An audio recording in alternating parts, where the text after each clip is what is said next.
everyone, and welcome back to another bite where we rewatch the most innovative and intriguing pitches from Shark Tank. I'm Ariel, and I'm joined today by Jon Dick. What's up? We're 100% winging it today, but we can't stop to compose ourselves. This is Showbuzz. Our founder today has an invention that aims to capture the hearts of the sharks. Will they be humane and offer him a deal, or squash him like a bug? All the answers after this ad. Today in the tank, we have Cup of Bug. Cup of Bug is presented to us by inventor Justin Hong. He is asking for $500,000 for 10% stake in his business, which comes out to a $500,000 valuation. And what Cup of Bug is it basically solves the problem of springtime rolls around. You have those pesky bugs in your house and you don't want to kill them. This device is the perfect solution for a humane way to capture your bugs and release them back out into the world. It's a broom mop-like device with a cup that the bug goes in and it gets trapped in, which then makes it easier to pick up the bug and transport it to another location.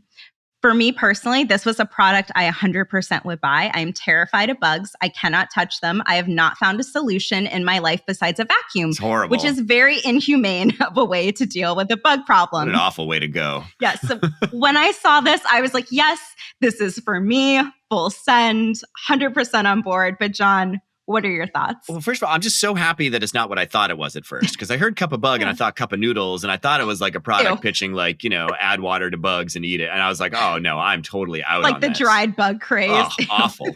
Cup of Bug. Sick. Okay, some work on the branding. Okay. This was one of the most interesting, oddest, incredible pitches I've ever seen. Okay? Because he got a bet on me check. That means like he's getting a check to just bet on him. Faster than anyone I've ever seen on Shark Tank. I think the whole segment was like 4 minutes long. It would took no time at all. So here's how he did it. He basically came out to pitch a product that gets a lot of head nods. Everyone's like, oh yeah, I kind of get that product, but it's not actually that great of a product. The market for it's not that big. It was a product that was good enough that everyone's like, okay, I get it. And then he totally disarmed the sharks by bumbling the whole pitch. He kept stopping, he kept blanking, he kept apologizing a lot, and it totally disarmed the sharks. The sharks were all cheering for him all of a sudden, you got this, you can do it. An unintended negotiation strategy. Yeah, he totally jujitsu'd them. Yeah. And by the way, I don't think that was fake. I think that was real, but he still did it. He was very authentic about it. And then he goes on to basically reveal that he's just a nerd. He's a self-taught nerd who taught himself how to do this stuff, but has lots and lots of ideas. And instead of just saying he has lots of ideas, he shows them that he has ideas. Not only this Cup of Bug product, but also he built this little bug catapult thing for all the sharks. And he's like, I just made this for you because I'm just an idea guy and I like making things. And then because of all that, they just all were like, we just want to cheer for you. We want you to be successful. You seem talented. And Mark was just like, I'll give you $50K. And he's like, and he was like, I'll give you $75K. And they were like, done. It's just incredibly. It was a masterclass in changing the dynamic on Shark Tank, making it about him and his ideas through show, don't tell, and not making it about the actual product here. Yeah, but even the actual product itself, going into the numbers, it's $40 for retail, costs only $10 landed to make. So pretty decent margins. Yeah. He had a Kickstarter that, sold some small volume, about 800 units. Jon's not impressed. Nah, it's a crappy product. Nobody. Okay. Oh, no. Listen, this is what I'm saying. It's a head nodder. Everyone's like, oh, that makes sense. Yeah, of course I'd like something that would help me capture bugs and release them outside. But so few people are going to pay $40 when the alternative is just so damn easy to just kill a bug. Not for people who have bug phobias. Nope. It is very difficult. That market's difficult. just not big enough. Not big enough. It's one of those talk about a vitamin versus a pain. This is just straight up a vitamin. Most people are just going to be like, I do not need that in my life. So now I'm going to store a stick in my closet. Yeah, with all your other brooms. Just for this purpose. No. Everything else that you have? That's why you just have a broom. Just sweep it. I think the alternative is just too easy. Anytime you're looking at a product, one of the things you have to look at is what is the alternative for a consumer? And I just think the alternative here is too low friction and too easy to actually get people to spend $40. Maybe it was $10. Okay, maybe. But this is a product that I think you're going to have to look at the price elasticity curve pretty clearly. And is if you lower price, more people will buy it because it does get head nods. But like at $40, I think it's like way too expensive. Fair. Compared to the old dustpan that you have in your closet, just kind of sitting there as the alternative. Or the shoe. Well, yeah, shoe. There's just a lot of alternatives out there.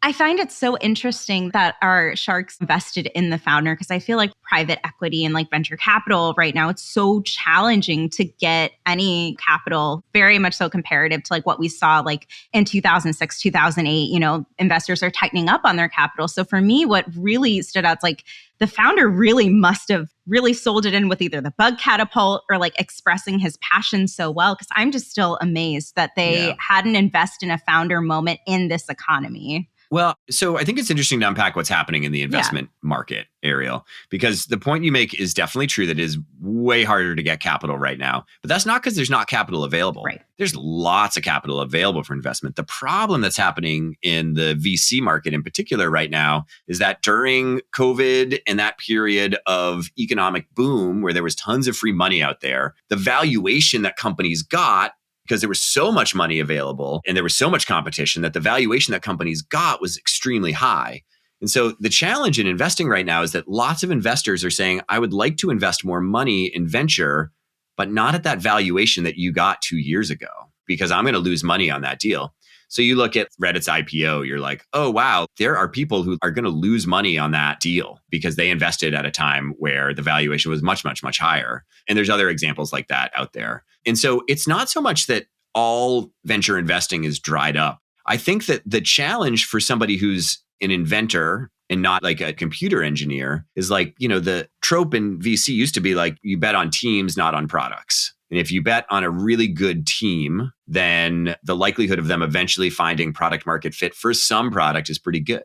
Because if the team has the right skill sets on it and those skill sets are unique and they like working together, like even if that initial product idea is not what ends up actually being the final product, that team will find a path to some idea to make a return. But the challenge if you're a physical product maker, like this entrepreneur was, is that like, how do you convince them of that? Mm-hmm. And I think that's actually the challenge is like, it's just rare to see, I think, the bet on a team or bet on a person come out in a physical product inventor type model, as opposed to like a computer engineering type model where it's like, those computer engineers can work on any problem. Computer engineering resources are scarce and rare. And if you just find the right market and problem, you'll probably make a bunch of money.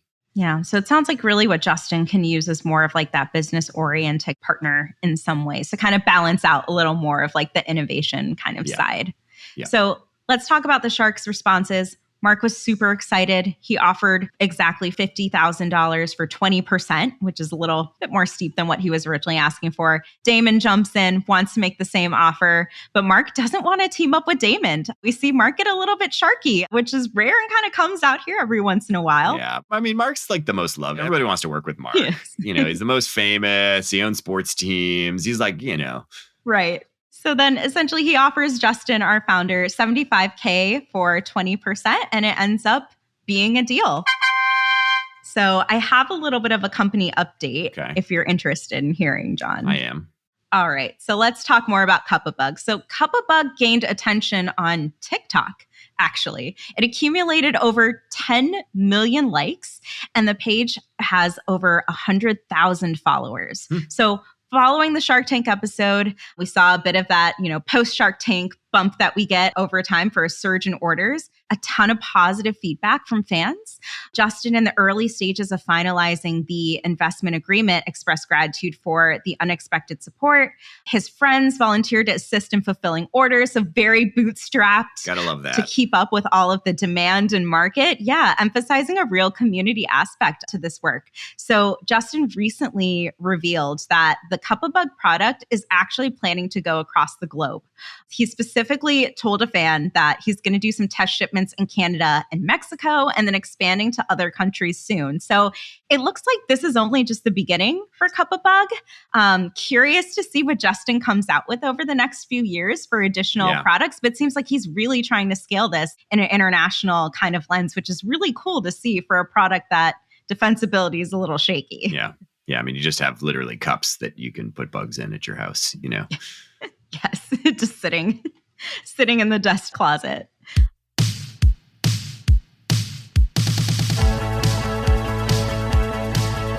For Production for today's episode was brought to you by Arie Desormeaux. Editing comes from Robert Hartwig and support from Alfred Schulz.